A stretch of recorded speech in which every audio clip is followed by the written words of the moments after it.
आमतौर से दोस्तों हमारे पास बहुत सारे एल्डरली पेशेंट्स भी आते हैं जो हमसे कहते हैं कि सर हमारी एमआरआई के अंदर एक मेनिस्कल टियर डायग्नोज हुआ है और हमारे को बहुत सिम्टोमेटिक है, नी हमारी दर्द हो रहा है, अटक रहा है, फंस रहा है, तो हम लोग इसके लिए क्या ट्रीटमेंट अंडरगो करें। जहाँ पर हम एक एमआरआई कराते हैं और हम लोगों को डीजेनरेटिव यानी घिसाव के साथ होने वाले मेनिस्कल टियर्स यानी गद्दी के फट जाने के साथ साथ पेशेंट्स रिप्रेजेंट करते हैं। इस पेशेंट ग्रुप में दोस्तों हमारे पास एक टिपिकल हिस्ट्री रहती है जहाँ पर हमारे से पेशेंट्स कहते हैं कि हमने एक दिन ज़्यादा वॉक कर लिया था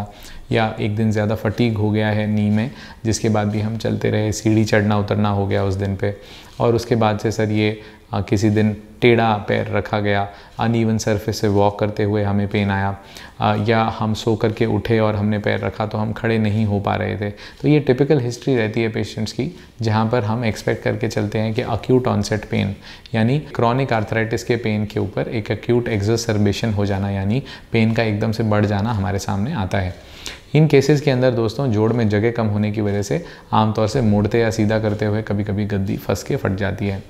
आमतौर से इन पेशेंट्स के अंदर मेनिस्कस की सर्जरी एडवाइस नहीं होती अनटिल अनलेस कि वो नी लॉक हो गया हो या उनको मैकेनिकल सिम्टम्स बहुत ज़्यादा आ रहे हों।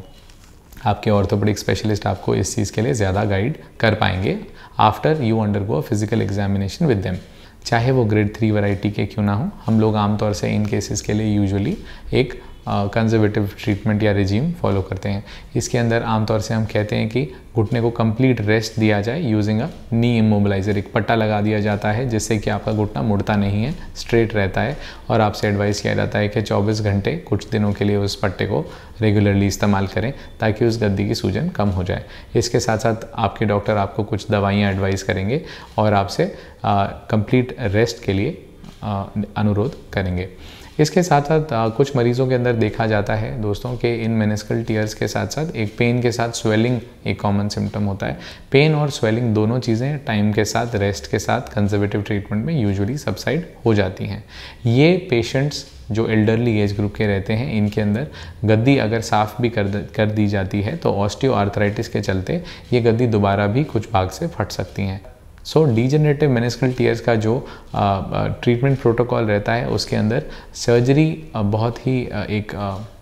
स्पेशल केस के अंदर हम लोग ऑप्ट करते हैं। सिर्फ मोस्ट केसेस के अंदर हम लोगों को फिज़िकल थेरेपी यानी कंजर्वेटिव ट्रीटमेंट से फ़र्क पड़ जाता है दोस्तों।